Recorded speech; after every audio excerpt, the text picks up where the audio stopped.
Palej ટાઉનમાં police દ્વારા રમજાનના પર્વ નિમિત્તે ફૂટ ફ્લેગ માર્ચ અને ટ્રાફિક ડ્રાઇવ યોજવામાં આવી હતી. પાલેજ પીઆઈ કે.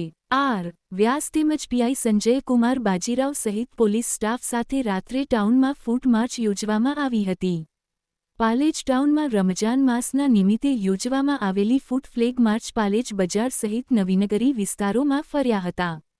આજરોજ ટ્રાફિક જનજાગૃતિ માટે પોલીસ સ્ટાફ દ્વારા ટ્રાફિક ડ્રાઇવ હાથ વાહનોની ચેકિંગ કામગીરી હાથ ધરી હતી. 1 એપ્રિલથી મોટરસાયકલ સવારો માટે હેલ્મેટ ફરજિયાતપણે ઉપયોગ સંબંધી જાગૃતિ માટે પોલીસ તંત્ર દ્વારા જનજાગૃતિ અભિયાન હાથ ધરવામાં આવી રહ્યું છે. પાલેજમાં પોલીસ તંત્ર સક્રિયપણે આ અંગે કામગીરી બજાવતા જોવા મળી રહી છે. ફિરોજ મલેક, પાલેજ.